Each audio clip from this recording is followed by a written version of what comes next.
எனக்கு வரலாற்றில் 2 பேரை பிடிக்கும். ஒன்று கர்ணனை பிடிக்கும், இன்னொன்று மருது சகோதரர்களை பிடிக்கும். கர்ணன் என்பவர் வாரி வழங்குபவர், நட்புக்கு இலக்கணமாக இருப்பவர். அதை இந்த கலியுக காலத்தில் நான் மாண்புமிகு முதலமைச்சரிடம் கண்டு பூரிப்படைந்திருக்கிறேன். அதே போன்று பெரிய மருது, சின்ன மருது. ஒரு காலத்தில் வெள்ளையர்கள் பெரிய மருதுவிடம் சின்ன மருதுவிடம் ஒரு கோரிக்கை வைத்தார்கள். உங்களுடைய ஆட்சியை பார்த்தும் நேர்மையை பார்த்தும் மக்களுடைய அர்ப்பணை பார்த்து நாங்கெல்லாம் வியந்து போயிருக்கிறோம். பிரிட்டிஷார் ஒரு வேண்டுகோள் வைக்கிறார்கள், ஊமைத்துறையை நீங்கள் விட்டுவிட்டால் உங்களுக்கு இந்த நாடை நாங்கள் கொடுத்து விடுவோம்.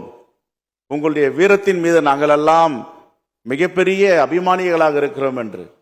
அப்பொழுது பெரிய மருதும் சின்ன மருதும் சொன்ன வார்த்தை, நட்புக்கு இலக்கணமாக ஊமைத்துறை எங்களிடம் இருக்கிறார், அவரை நாங்கள் விட்டு கொடுத்தாலோ காட்டி கொடுத்து விட்டாலோ வரலாற்றில் மிகப்பெரிய குற்றம் பின்னணியோடு இந்த தமிழகம் இருக்கும். ஆகையால் ஊமைத்துறையை விட்டு கொடுக்க முடியாது என்று சொன்னார். நான் சொல்வதில் 1000 அர்த்தங்கள் இருக்கிறது என்பதை மாண்புமிகு உறுப்பினர்கள் புரிந்திருப்பார்கள். ஆனால் கடைசியில் என்ன ஆனது? நட்புக்காக நாட்டை இழந்தார், உயிரை இழந்தார், வரலாக இருக்கிறார். அதையெல்லாம் நான் மாண்புமிகு முதலமைச்சரோடு சில நேரங்களில் நான் ஒப்பிட்டு பார்ப்பதுண்டு.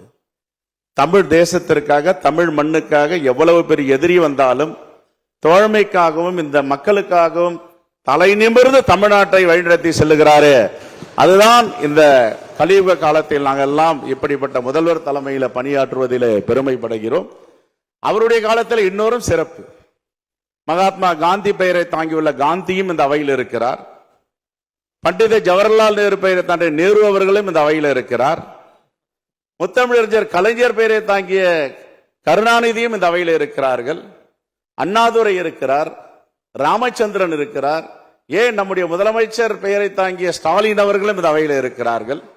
எங்களுக்கு சின்னசாமி, பழனிசாமி என்று இருந்தாலும் பெரிய சாமியும் எங்கள் முன் இங்கு அமர்ந்திருக்கிறார். இதுதான் எங்களுக்கெல்லாம் பெருமை.